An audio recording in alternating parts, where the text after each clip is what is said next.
Welcome to our webinar on working with what's holding you back. Um, I have been looking very much forward to giving this presentation and to doing this webinar because one of the most common things that I run into with people who have had particularly either what you might call deeper or long-standing problems in procrastination or avoidance or some kind of discomfort in association with doing certain kinds of tasks or the most common of which is like writing, but speaking also can be a problem, particularly speaking before groups of people, talking on the phone, particularly to strangers, going to the doctor or a dentist. These are the kinds of things that many people find very difficult, and they don't usually have much insight into why it is that they have those problems, why it is that they can't write, why it is they can't speak, why it is they can't pay their bills, which is one that I face every month and get through it, of course. But it's usually something that gets put off until the last minute. And I'm seeing heads nod that suggest that my situation is not unique. And of course, I know that it isn't. These kinds of things, these kinds of situations are very common. And we don't usually know why it is that we have those particular resistances within us to getting these kinds of things done. We wrestle with this stuff. We wrestle with this stuff on an ongoing basis. Every time the bills come due or we have to make a phone call. I know people who even have difficulty calling their credit card company just to get something straightened out. It's like, oh, this is, the thoughts that go through the head are things like, oh, this is going to be such a hassle, and I don't know if I'm going to get it resolved, and how many people will I have to talk to, and how long will I have to wait on hold, and all of this kind of thinking, which may or may not ever manifest, but it keeps us from actually making the call and starting the project. For most of us, usually get started moving forward with it. But oftentimes it's getting started. Sometimes it is, of course, that we'll be going along and then we'll hit a frustration. Something won't be working for us. And then, and then we back off, and then it's hard to come back to the task and get going again. These blocks to problem solving and creativity and just meeting our responsibilities, they happen to everyone. Everybody has at least something, if not many things, that they find very challenging to undertake, to get started with, or to stay with. Sometimes we just push through them, but most of us have at least something that really is a significant block to our getting things done and hence to our happiness. And typically anxiety levels rise. We may get fairly upset or irritable or it spills over into other areas of life. We may get sharp with those around us and just, have a very uncomfortable feeling. We may not sleep well at night, or there may be other symptoms of stress that show up in our lives as the result of our feeling these blocks, feeling these impediments to getting things done. But what I hope to do tonight is to help us learn how to identify when we have a block and what it just basically feels like, either on a somatic level, meaning in the body, or on a mental level, some thought that we're having, or break in our thinking pattern, or some emotion that comes up. It may just be anxiety, some kind of fear that that we're having, but there may be feelings of frustration, particularly with ourselves. Often we turn that on ourselves. Some anger may come. Some guilt or shame is very common. So these kind of things that come up, but we want to be able to recognize them not in an analytic way, but in a sense of feeling, which is a clue to the energy that's underlying that block or set of blocks. And when we can experience that, then we can work on that directly rather than indirectly, and try to psych our way through it. I'll try to give you some examples tonight from experiences that I've had with clients to help show us how these blocks show up, what that feels like, and where we might find them. And then we'll go into some of the approaches that I use to transform those blocks, to allow them to transform really, so that we can function effectively. The main focus, of course, because it's the nature of my work, is to focus on the subtle energy that guides and directs us, or that blocks us. And blocks can show up in so many ways. So we'll be talking about that in just a few minutes. And of course, we want to remove those blocks. So we'll give you very simple ways of dealing with that process. One of the things that's really struck me about this is that when we have a block, it feels so natural. It's like it's always been there. It's very familiar. We hardly even recognize that we have a limitation until we somehow become cognizant of it. It's like, well, let me use the bill paying example. That the typical thing that happens is you go like, how to pay the bills, but I could do that later, tomorrow, or later today or tomorrow. And then usually what happens is it gets pretty much down to the wire, where if you don't pay the bills, they're going to be overdue, and then you have to pay penalties. And some people, of course, do actually experience that they just can't even get to paying the bills before the penalties occur. But typically we get to a point where the pressure to get it done exceeds the pressure to not do it. And then we forge ahead in a very uncomfortable way. But it's always struck me as strange that we accept the presence of those blocks as natural. And what that means is we assume that that's how it is. It's certainly that way for us, but we kind of have that notion that everybody has that, right? And that's a very common feeling to we're going to share that. Everybody feels that way. Or the converse of that, of course, is that there's shame because I'm the only one who has that problem. So it can go either way, but it means the same thing. But the point is that we accept them as natural, and therefore we have a subconscious sense, a kind of meme running inside of us. A meme is a kind of internal rule, a subroutine in our mental apparatus that says that we can't change that. That's just the way things are, and we don't really have control over that. We're really not going to be able to change that. And so we kind of expect to have to live with the way we are for the rest of our lives. And we don't really tackle that.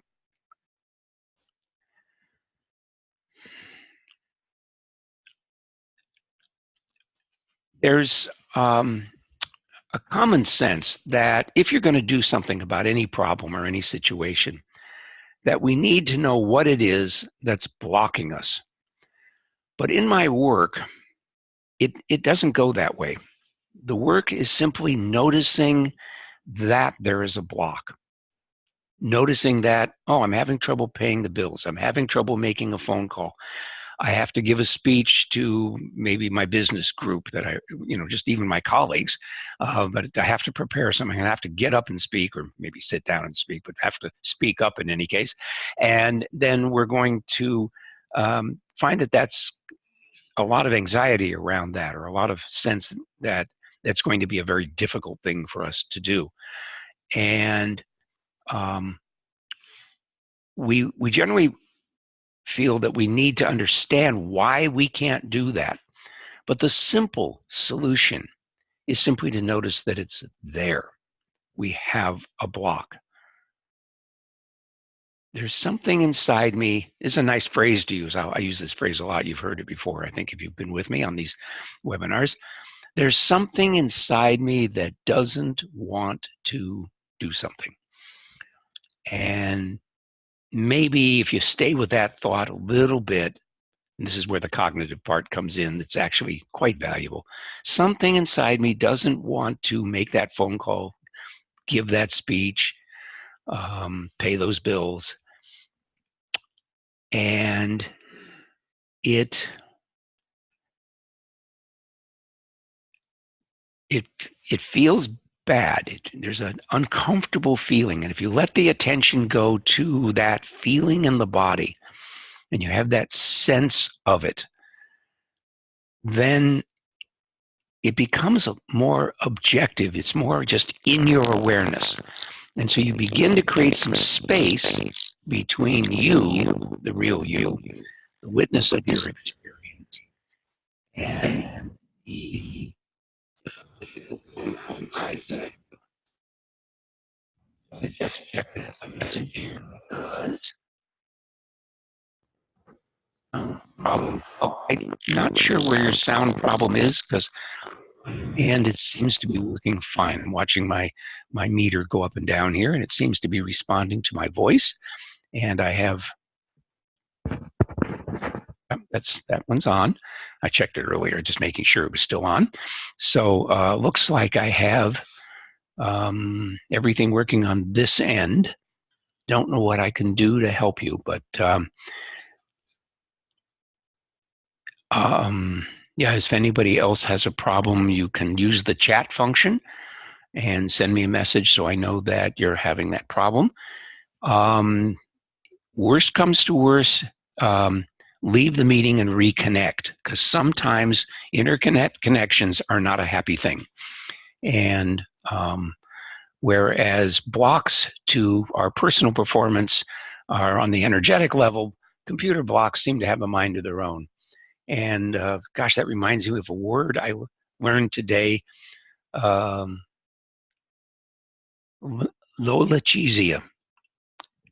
Lolachezia, lolachezia. And what lolachezia is are the expressions that we use. I won't kind of describe them, but just strong expressions that we use, particularly at inanimate objects, our pets, and occasionally other people, when we're frustrated. But it's the interesting thing is that we do that to things like computers when they don't do what they're supposed to do, as if that was somehow going to make it better and that they were going to listen to us and respond out of the the impact of our fury. So it's a great word. I'd never heard of it before. I'm not sure if somebody made it up or not. I haven't had a chance to look it up to see. But I put it on my Facebook page, my personal Facebook page, not the business one. There were some rather strong words in it, but it's just things that we say sometimes at our computer or other inanimate objects. When things don't go the way we'd like them to. And for me, it's typically that the computer is running slower. But anyway, if your sound continues to be rough, then I suggest you disconnect and reconnect very quickly. Meanwhile, back at the ranch, oh, good evening. The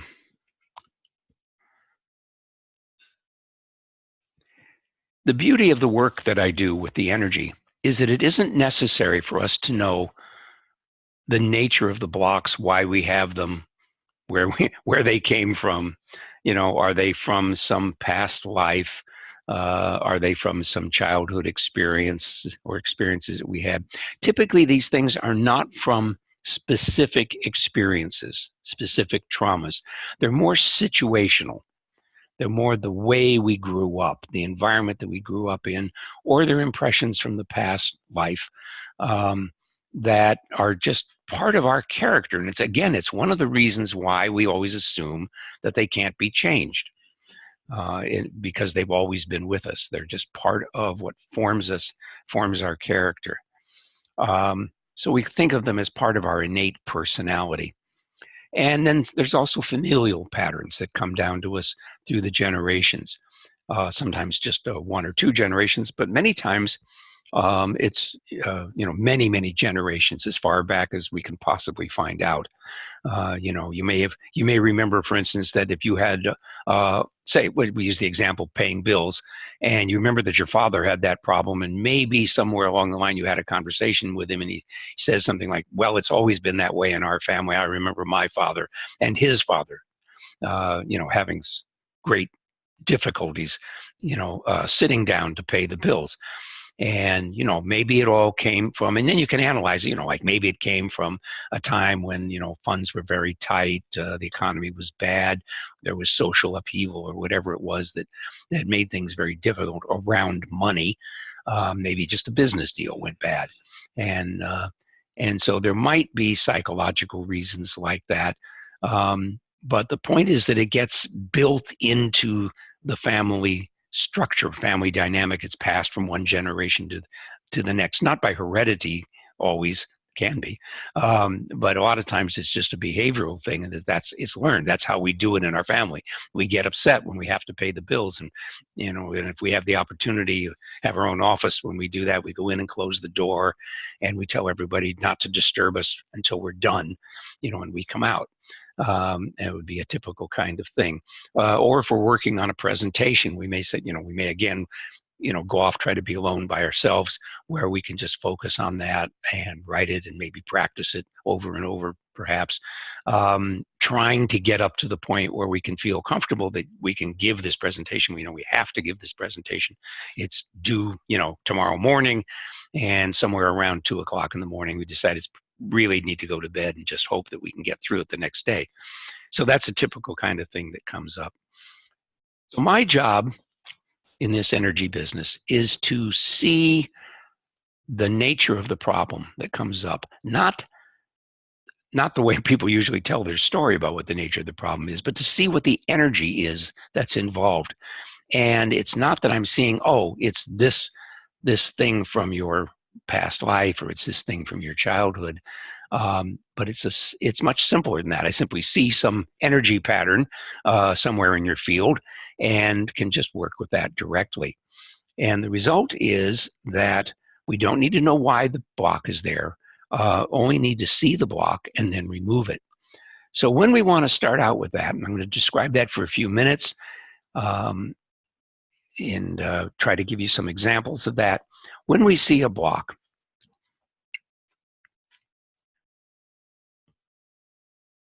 we just need to stop and get a sense of it. So, for instance, supposing, and I'm going to continue with that example of paying the bills because it's the one that I'm most familiar with personally.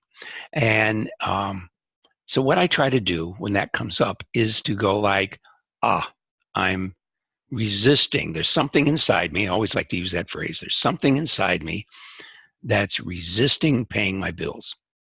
And I know they're coming due, and I know I have a little more time. I could put it off, but it's the resistance that I now want to put my attention on. And so I just sit and close my eyes, and you can do this with me now if you want to, but we're going to do this collectively in a few minutes in the what we call the group clearing session, and we're going to work on each person individually as we go through that.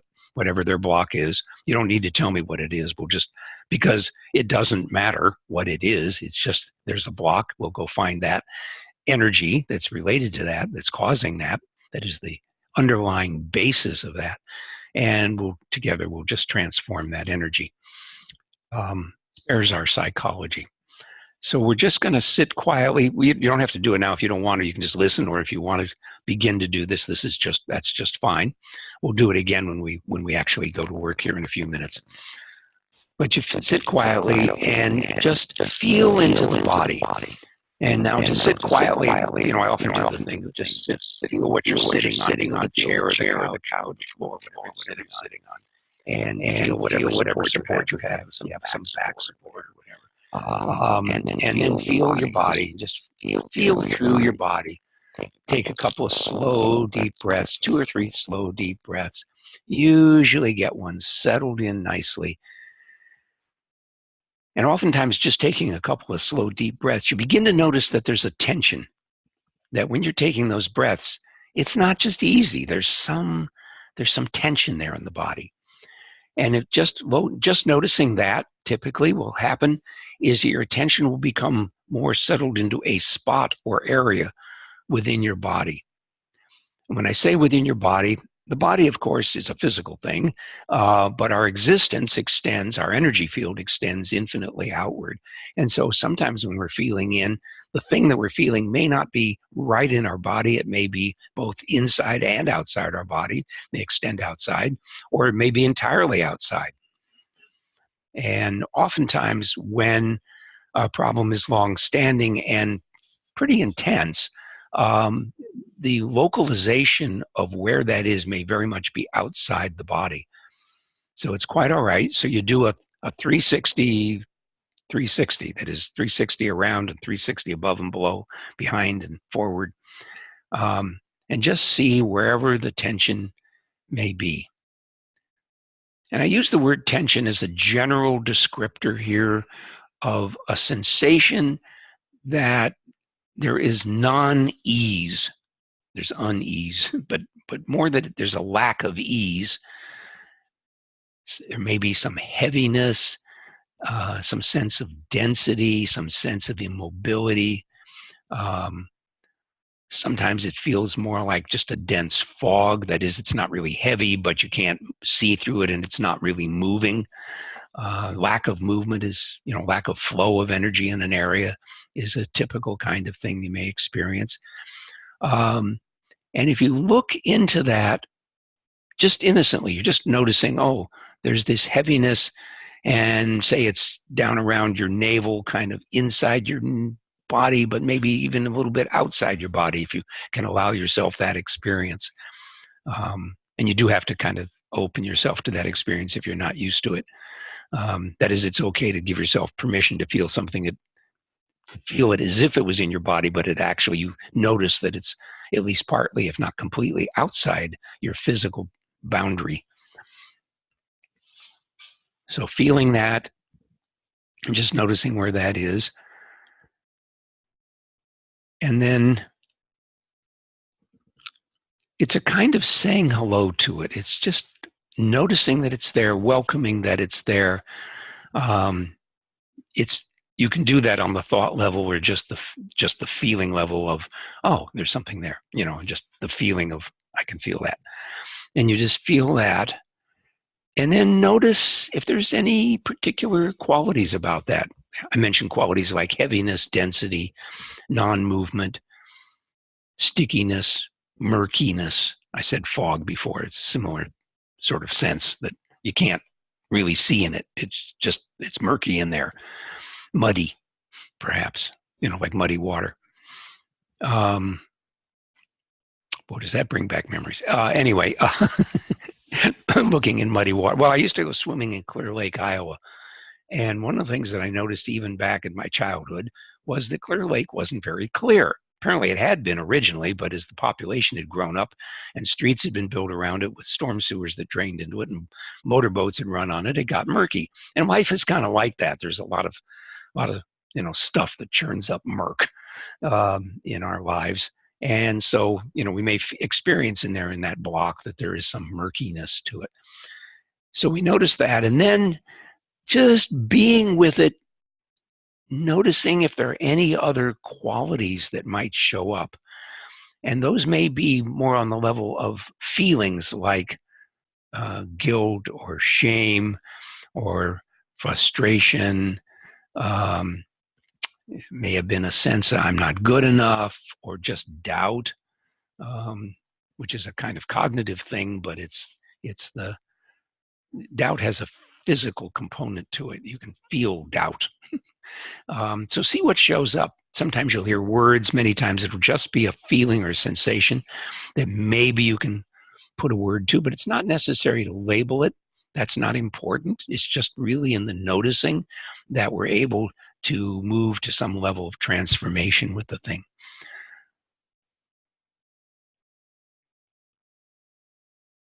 Just pausing to feel into that.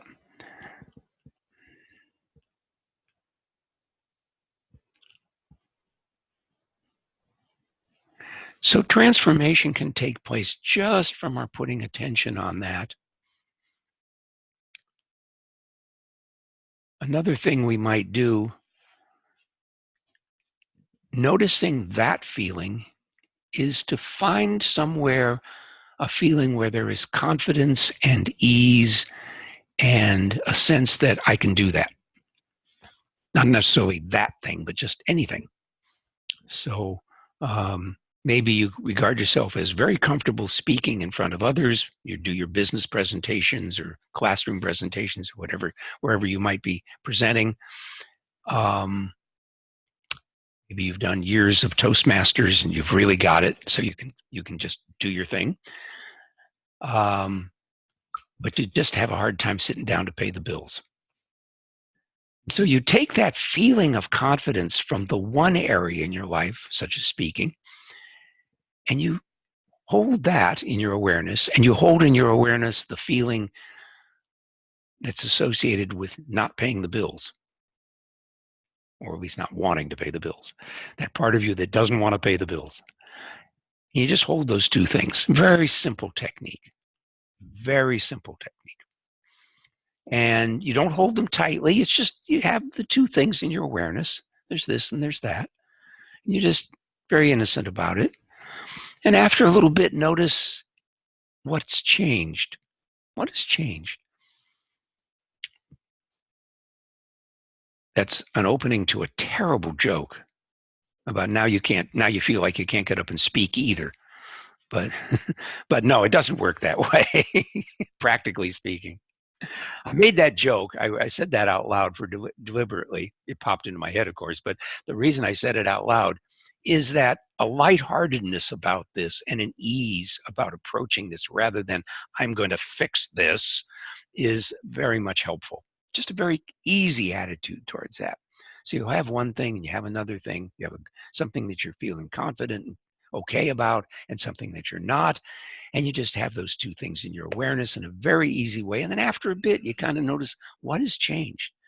And you revisit that area where there was a sense of a blockage, you know, and how does it feel now? Does it feel easier? Is it clearer, lighter?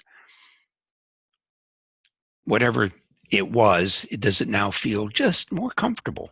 More comfortable.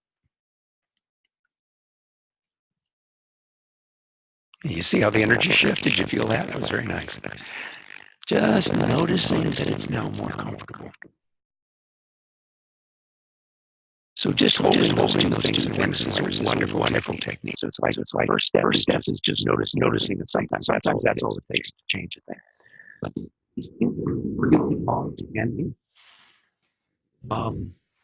and noticing deeply, what's associated in it, what qualities are in there. Is there any emotion in there?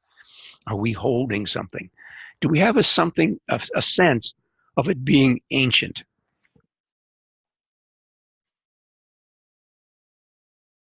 Just those qualities like that. So we have those things. And sometimes when we notice those qualities, that will bring the shift. Just bringing them into awareness. Because our awareness at that very deep level is so very powerful. It's the level where we're a witness, and that witnessing gets set up by that phrase that I used before. Something inside me is blocking me from whatever, paying the bills. So just that phrase, it's nice to remember that phrase. Something inside me is, and that helps to set up the witnessing value that I'm looking at that. That's the individuality. Individual ego is looking at something going on related to what the ego's domain, which is the physical body, the mind, the emotions. And so it owns those things, if you will. And so when it does that, there's this witnessing value of that. And then that brings a flow of energy into that area. And it allows a transformation to take place that we don't have to work to do. It just does it. It's really delightful. And it spares the psychology. No analysis of why it's there, what it would be like, if, just, it's just ease. But if that doesn't do it, then a second step is to hold a good feeling about something that we're capable of doing and bring that in, just connecting those two things in the mind, and then just sitting with that, and then seeing what has changed. Now, if it hasn't changed, and that's a common thing to happen at that point, if it hasn't changed, then we take it another step further. We ask a very simple question. What else is in there? And it may be another quality or set of qualities within that that may be hidden initially, kind of deeper, you might say, buried. Or it may be that there is another thing that is blocking. Then it might be located somewhere else in or out of the body, somewhere else in our energy field. So we go look and see if there's anything else that's blocking. And again, this is very common. This is very, very common because many times I always use the analogy. It's like peeling off layers of an onion. You know, you got one layer and you clean that up, and then there's another layer. So you clean that up. And then there's another layer and you clean that up. So it's good to be patient with the process and not expect that necessarily you'll get it all cleaned up in one sitting.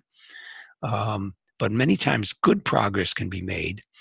And then the next time the block comes up and you'll go to it and say the initial feeling was just one of apprehension. And that's what you got from it. And then the next time you go in and you go like, oh, apprehension, and it goes like, nah, apprehension isn't the thing anymore. We cleared up the apprehension, and now, oh, it's more on the level of shame. There's some shame about this. Doesn't matter why, it's just there. We feel that. Okay, so there's some shame. We sit with that. Maybe we bring in an experience of non-shame where we feel proud, confident, proud in a good sense, not the, like I'm a real proud guy, just, feeling, that was good. We're good at that. And you bring that in and then the shame disappears. You think, oh, good, I feel so much better now. And I feel the shift and it's really clear. And you go out and then the next month comes around and you go to pay the bills again and there's something else there. And again, you're hesitant to pay the bills. And I say it like this because that really is how it often is when I work with people. And but usually 3 sessions is all it takes. And the third session, we get really down into it. And maybe it relates to always making mistakes when you do it. Just always make mistakes. And so you have a sense of incompetence to do this right. No matter how hard you try, you mess up. And you'll know about that, particularly in bill paying. And if you do it online, because I had that experience today, you go online, or it was yesterday, I just remembered. And you go online and you get all done and you write it in your checkbook, that you've paid this bill. And then you go like, was there one more button I had to click on in order to confirm and authorize the payment? So then you go and check, like, did I get a notice that I scheduled the payment, or do you go back into the account and look to see, so you do things to try to verify that you actually did it correctly. And so, you can have that sense within you then that you're not really competent, and it's a really deep thing. And you have very low self-esteem around that one thing, around that lack of competence in this one area of your life. So then you do the same exercise, you put your attention on it, see if there's anything more. If that doesn't dissolve it, you bring in some feeling where you feel some area where you feel competent. You bring in a competence feeling, and you put those 2 things in your awareness just easily and relax. And then after a bit, you check and see if it's shifted. Sometimes you get used to doing this. You can even watch the shift take place. And you just sit there and watch it for a while until it's all settled and you've checked, it feels nice and clear. Usually if you do this just even 2 or 3 times, you'll have gotten the thing cleaned up. It's not really very hard to do. And so it's not necessary, again, to see why the block is there, only just what's there. And even if it's just a vague sense of murkiness or whatever, heaviness, that may be sufficient to clear it up. You don't even need to have a label on it of any kind. So you don't worry about that. You just have the attention there. So I'm going to break here and see if there are any questions at this point. And if not, we'll actually get into doing this for each individual in the room. You guys are all off to a good start, and people out there in cyberspace too. I'll get to you guys in just a moment. So any questions now? No questions? Okay, very good. So that gives you a basic idea how to do it. And I'm going to end this here, and we'll put this up on YouTube, and then we'll get into our group clearing session.